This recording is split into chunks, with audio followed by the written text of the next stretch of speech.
Hello and welcome. My name is Earthryn Cousin, and I'm a distinguished fellow in the Global Food and Agriculture program here at the Chicago Council. In the interest of public health and in accordance with the CDC guidelines, the Council made the decision to cancel all our in-person public events until further notice. So thank you so much for tuning in and joining us via Zoom. The Council is an independent and nonpartisan platform. Views expressed by the individuals hosted here are their own and do not represent institutional positions or views of the Council. Please check our website and social media pages for updates, as well as for new podcasts, events, blogs, and research. Thank you to our members who are tuning in. Right now, we need your support and engagement more than ever. Please do keep us in mind as you help to keep nonprofits operating in this challenging time. Now on to our main topic for today. The COVID-19 pandemic is not only a major health concern, but also another threat, a major threat to global food security. After wreaking havoc across Europe, Asia, and the Americas, the virus has begun to reach and take hold in countries across the African continent. Many of these countries maintain limited access to the financial resources required to mitigate the disease and to mitigating the potential economic impact of the strategies to address the COVID virus, including lockdowns and physical distancing. Today, 34 of Africa's 54 countries are under some form of lockdown. Past health concerns, including Ebola, had huge impact on the economies of some African countries, including agricultural production, marketing, and trade. During the Ebola crisis on the production side, due to road blockages, farmers had limited access to inputs such as seeds and fertilizers and insecticides. Many of the regions faced acute labor shortages. Did we learn any lessons from these past challenges? And what is happening already to address the challenges of COVID-19 on the food system, and what must happen now and in the near future to help avoid the COVID-19 pandemic evolving into a food crisis? Over the next 45 minutes, our esteemed panelists and I will aim to answer these questions. And after about 30 minutes, we'll bring you, our viewers, into this conversation. We'll incorporate your questions into our discussion. So please turn on your browsers to ccga.live to submit a question or to vote for questions that you'd like to see answered. So now I am pleased to welcome today's panelists. Let's begin with President Gilbert Humboldt. Gilbert became the 6th president of the International Fund for Agricultural Development, IFAD, on April 1st, 2017. President Humboldt has spent more than 30 years working to improve the lives of the world's most vulnerable people with extensive experience in global affairs, international development, diplomacy, and financial management. As Prime Minister of the Republic of Togo from 2008 to 2012, President Humboldt successfully introduced economic reforms and enhanced the rule of law and civil liberties. Thank you for joining us today, Gilbert. Dr. Ibrahim Asane Mayaki. And Dr. Mayaki, I'm so sad that we're having challenges seeing you. Welcome during this beginning of Ramadan. Dr. Mayaki is the Chief Executive Officer of the New Partnership of Africa's Development, NAPAD agency. Dr. Mayaki was the Prime Minister of Niger from 1997 to 2000, and previously worked as Professor of Public Administration in Niger and Venezuela. Dr. Roy Steiner is the Senior Vice President for the Food Initiative at the Rockefeller Foundation, where he leads a team focused on creating access to nourishing food for millions of people in the US and around the world. Dr. Steiner is highly experienced in global agricultural development. He previously served in senior development roles at the Omidyar Network, McKinsey, and the Gates Foundation. Gilbert, Ibrahim, and Roy, thank you so much for joining us today in what I am sure is a hectic time for all of you. So let's get right to it. Gilbert, what concerns do you have about the impact of the COVID-19 health challenge on the food security and the value chains of food systems across the continent of Africa? First of all, thank you so much for organizing this, and thank you for inviting us. Obviously, we do have the concern in terms of the impact of the COVID-19 on the food, the whole chain, the whole food system. From weeks now, I have to say that we have been receiving from our ongoing project. As I'm speaking to you, I have more than 65 countries, not only in Africa, but also in Asia, mostly low-income countries that are really expressing the challenge we are having on our ongoing projects. It could be in Senegal, when the producers now are stuck with their produce, not able to get to get to the restaurant, because usually their clients were big restaurant and the hotel in the Dakar, to Bangladesh, where some of our project beneficiaries cannot pay back the small loan from the international microcredit institution. So different reasons varies. Some countries that are having problem to have access to inputs such as fertilizers.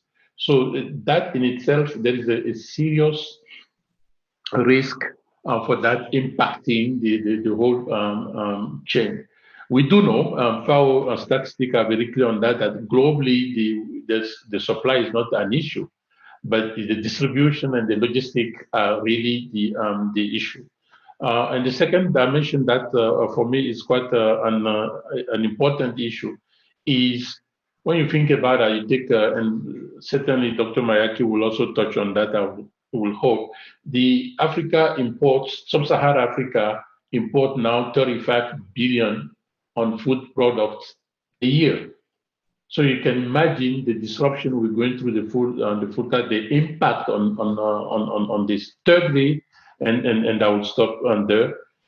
Despite that import, 80% of the foods in Africa are still coming from the small scale producers from the rural communities. So the impact is our concern is also coming from their inability to really find a way around the current stalemate in which they are over. Well, thank you very much for that, Gilbert. The question that I must follow up with very quickly before I go to Dr. Mayaki is, with the programs that you've just described, do your member states see this threat as real, or for food security as a real concern, the food security concerns their countries were already facing? No, I have to say that I'm very humbled to see that most of our member states are realizing that it's crucial for us to really act also now to really make sure that what is looming as a major economic downturn does not affect too heavily the left behind on that. So I want to say that the reaction is at the level it should be, but the degree of consciousness is quite very high. We just, of course, there are a lot of things IFAD is doing. I can come back on that, but This week, we just launched a stimulus package to really help the communities that we are serving. And our approach with our member state is quite very positive, I must, and that is encouraging. Though it's going to be quite very important, I think, to quickly make the distinction between the pure humanitarian, assistance to make sure that people are fed on a daily basis, from making sure that they do not start by selling their assets so production can start whenever possible. Over. Dr. Thank you, President Hongbo. Dr. Mayaki, President Hongbo used the phrase that governments are concerned about the left behind, ensuring no one is left behind. As NAPAD, as the Ag Development Organization of the African Union, you lead the response for those governments and developing the responses for those governments. And in fact, NAPAD has developed a COVID-19 response plan, which states that the window of opportunity to learn from patterns and trends and experiences of the high-risk countries that designed and implemented responses to slow down the spread of the COVID-19 pandemic and to protect those potentially left behind populations from socioeconomic adverse impacts. Can you speak to this plan and what governments are already doing to make a difference, and how the AU and NAPAD have mobilized your resources to assist?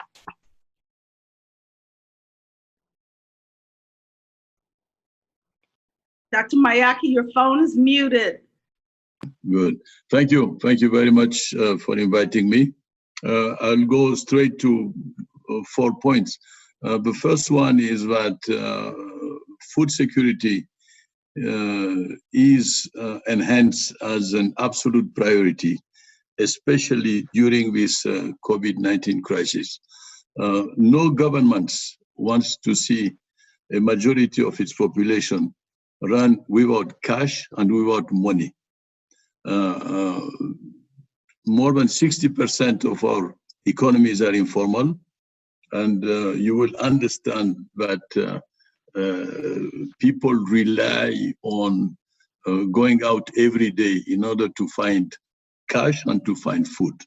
So the measures that have been taken in terms of social distancing and lockdown have a direct impact on the livelihoods of the most vulnerables. So in that context, what we designed at the African Union level and followed evidently as the Development Agency of the African Union, we stick to the African Union roadmap, is to do 2 things. First of all, as President Hongbo was mentioning, we need to really take into account local production by taking measures regarding how to create a favorable immediate environment for the small-scale farmers. And the second point is how to provide the necessary agricultural products in the urban areas. Social distancing is extremely difficult in urban areas in most of our capitals. So without providing the necessary food to the vulnerable populations, we will not be able to stop the virus. So stopping the virus is absolutely essential, but at the same time, if complementary measures are not taken in order to provide food to the most vulnerable, we will run into quasi-chaotic situations. My second point is, in particular, regarding the Sahel region. The Sahel region is having 4 crises at the same time. A food crisis, because we know that in the next 6 to 7 months, 17 million inhabitants of this region might face hunger. You have a security crisis because of the jihadists and because of Boko Haram. You have a low-cost crisis. And then on top of that, you have a COVID crisis. So the best way to deal with that is to have an integrated approach nationally, but fundamentally to have a regional approach. Because we don't want the Sahel to implode. It would have repercussions in the whole continent. So, Roy, Dr. Steiner, you've heard from Jabir the work that the multilateral communities are doing to avoid the crisis in the crisis, and you've heard from Dr. Mayaki what the members, the African countries themselves are doing under the leadership of the AU to address the pre-existing challenges and their effects on the population that is now affected by COVID. What role does the global community have, particularly donors like foundations like the Rockefeller Foundation, but the other donor nations as well? What do you see as a responsibility of the global community to addressing this crisis on the continent? Thanks, Earthrin. Well, I think there's really all the donors I've talked to really have kind of a short-term approach strategy. This is a crisis, and we have to do with some things immediately. But I think the more strategic ones are also thinking longer term, because I think there's so many long-term implications for this. In the short term, for example, the Rockefeller Foundation in the U.S. is actually leading the national testing coalition. It's something actually that government should have been doing, but there was this vacuum, and there was a leadership vacuum, and we've gone in there and put together a whole coalition to help make sure that we can do the testing so that we can get back to work. Because I think the long-term damage is really the reduction in earning power for so many poor and vulnerable people. And if we can't get those folks back to work, we're going to have really lasting damage. There's also, in terms of crisis, in the U.S. and in Africa, different sorts of approaches we've been taking. In the U.S., it's really around using school feeding as a way. 22 million people rely on school meals, and that's actually true. I mean, it's probably 500 million children around the world rely on their schools for food, for their most nutritious meal of the day. How do we keep that going in a COVID crisis? So there's some immediate short-term grant making there. In East Africa, we are very concerned, or Africa in general, are very concerned about the closure of these fresh markets, which if you take any of the major African cities, supply 95% of the nutritious food that the populations need, and we have to keep those fresh markets open. So we're trying to work with a number of partners and the government to how do you create COVID compliant markets and keep that going, and then support the SMEs that are all critical to this and really don't have a lot of working cash and working capital to keep going. And we need them to keep going because they are not only supplying the food that the populations need, but they are also such large employers, means of livelihood for so many millions of people. So I think there's urgency to keep those markets and those supply chains going. I think there's also, as I think President Hongbo mentioned and Dr. Mayaki, how do we ensure that governments are making decisions in a way that is beneficial and is not reactionary?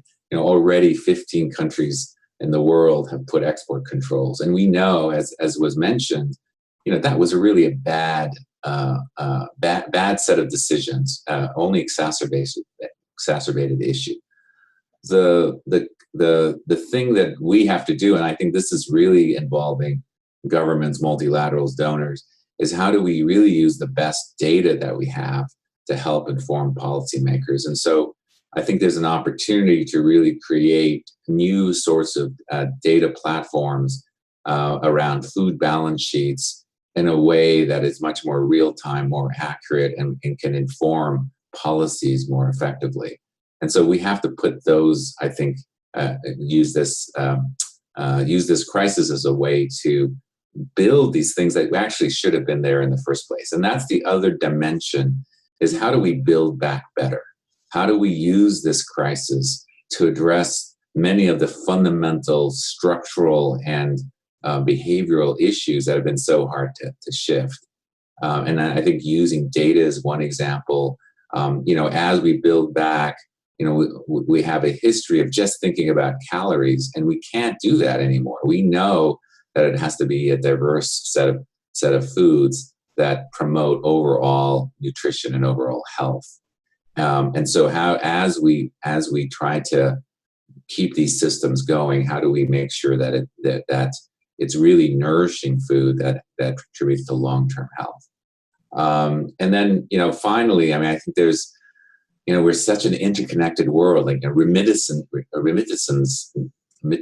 from overseas are so critical to getting to supporting many of these families in developed low and middle income countries, and we need to make sure that flow continues, and it's going back to how do we get populations back to work in a way that's safe is a really fundamental issue. And I think we as donors have to find ways that to fill in where the leadership is needed.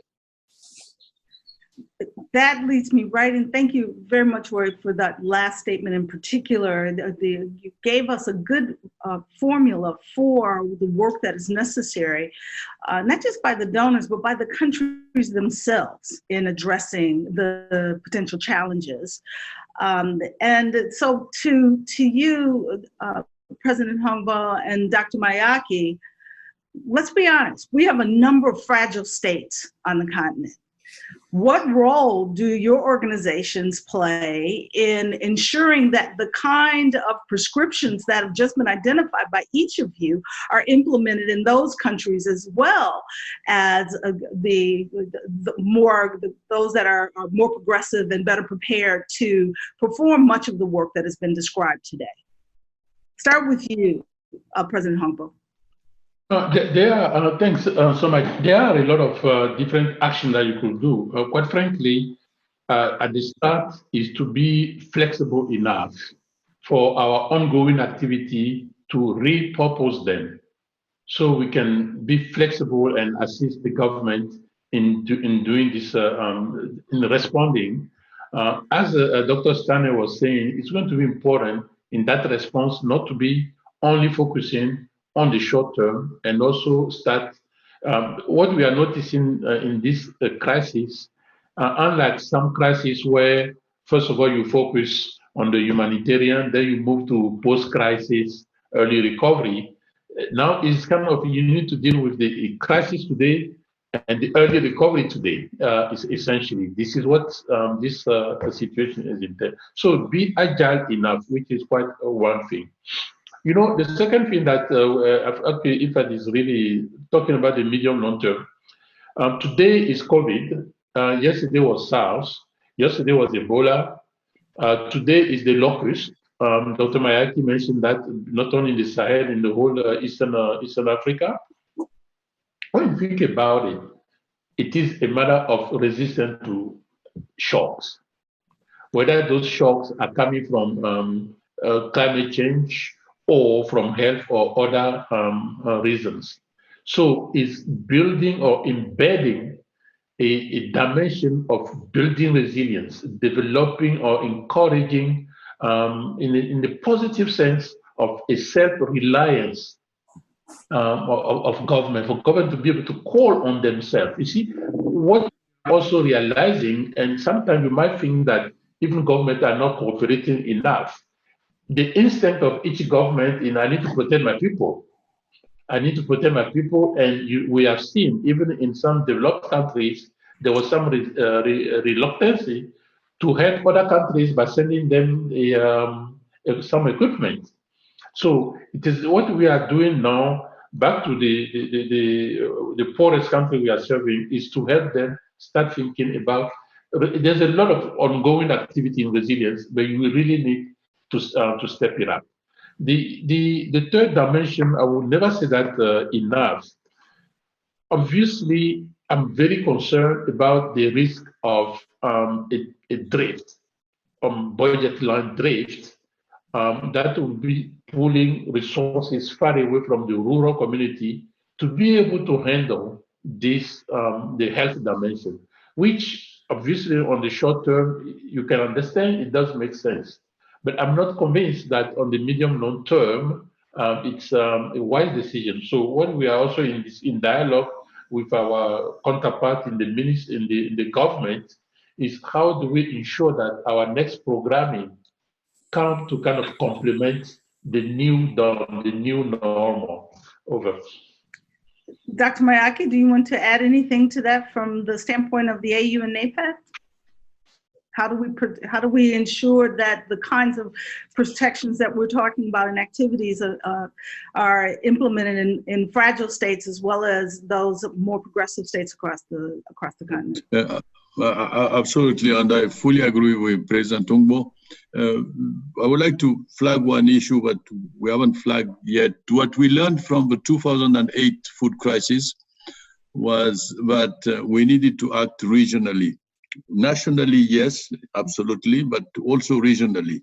So mechanisms of regional food reserves were put in place, and the main objective of this regional food reserve was to really help and support fragile countries and adapt to a proper response to humanitarian crisis in countries which didn't have the means to respond appropriately. So I think the regional response is a very important response.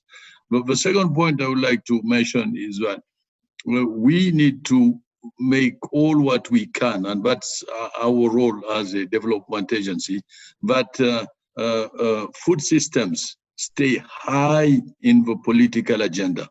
We won't solve the COVID crisis if we don't solve the food crisis. These crises are integrated.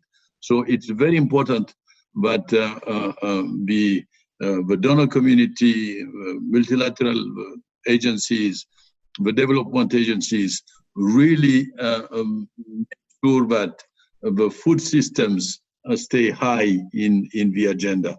And lastly, just to rebound on the issue regarding the fact that 80% of the food we eat is produced by small-scale farmers. Mm-hmm. We have been insisting in the last 15, 20 years that African countries should invest at least 10% of their public resources in transforming their agriculture and making sure that these small-scale farmers become micro, small, medium entrepreneurs. And as Mr. Steiner was mentioning, if we had a segment of, a vibrant segment of small and medium entrepreneurs in rural areas, it would hugely favor an economic diversification, and it will help reduce our bill in terms of food imports. Well, thank you for that answer. And you touched upon something that I'd like to now go to that's in our questions from our viewers. And Roy, I want to start with you, but I invite other members to join in. Food security and chronic malnutrition are nothing new in the developing world, particularly in sub-Saharan Africa. Why are we covering so much now? It's different. What changed, and why, when the questions that many leaders are saying is, I need to protect my own people, as Dr. Mayaki said, why should the broader global community care? Roy, we'll start. Yeah, well, I think it is interesting. I want to just, in a way of answering that, to just double down on what Dr. Mayaki said. You know, you cannot have a healthy society without a healthy food system. And in fact, the entire COVID crisis started because of a food choice. Someone decided to have something that was eaten by a bat and for dinner 5 months ago, and 5 months later, the entire global economy is to a standstill. If you ever need any proof that A, food choices matter, and B, that we're interconnected, the COVID crisis proves that, right? And we're not going to go back to a world where that is not going to continue to be a reality. So I think food has been underappreciated, invested in for the last 30 decades. It is agriculture and food systems are the foundation of a healthy, resilient society, and we've just lost sight of that. And it takes a crisis like this to show how broken and dysfunctional and inadequate a lot of our food systems are.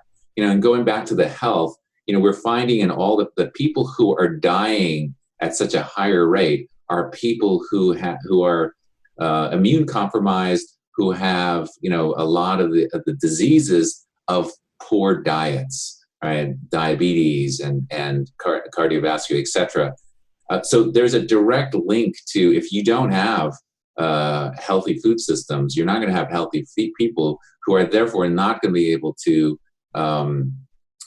fight off the diseases that are inevitably going to be coming. So I think it is what's different is that we're just starting to see things more clearly now that were always there, and we're starting to understand the perspective of food systems and not these siloed things. Like, we need a much more integrated food systems approach, and I think as President Hongbo mentioned, this so much of the solution is around regional collaboration and cooperation, and in addition to creating really strong local food systems. So let me stop there. I'm sure my fellow panelists have more to say on this. So, President Hongbo, anything you want to add on that? About why the world should care about the food systems and the impact of COVID-19 on the food system in developing countries, particularly in Africa.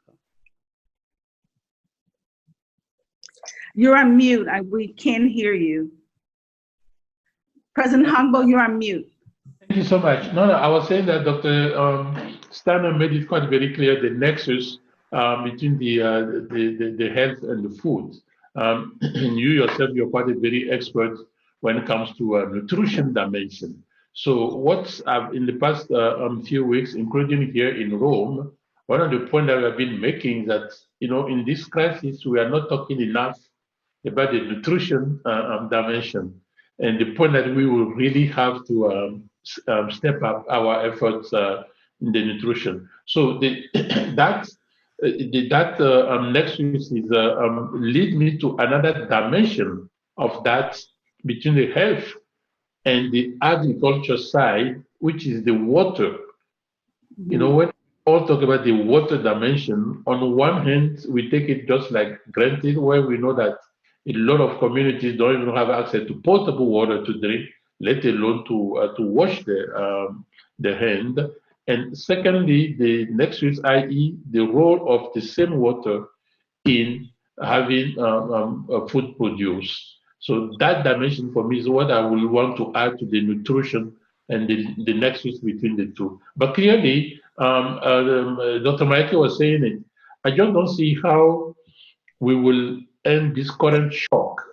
We might, of course, if you have a vaccine tomorrow or a proper cure tomorrow, it will help on the health side. But managing the aftermath of the pandemic will depend a lot on the other tension that Dr. Maeke was referring to, the food, the insecurity, and so forth. Yeah, and just to add on to that, there's, McKinsey just did this study that, Africa may experience anywhere from a -3 to -8% reduction in GDP. And that's going to potentially erode all the advances we've had in terms of moving people out of poverty for the last 20, 30 years, right? And so it's a serious crisis that I think we're going to have to mobilize even greater levels of resources, investments, and innovation to address. So Dr. Mayaki, we talked about the building back better, and listening to the last comment that was made by Dr. Steiner regarding the economic impact on the GDPs of the economies across the continent. What are the best mechanisms that can be used to diffuse the situation and at the same time not undercut those long-term solutions that are critical to building back better?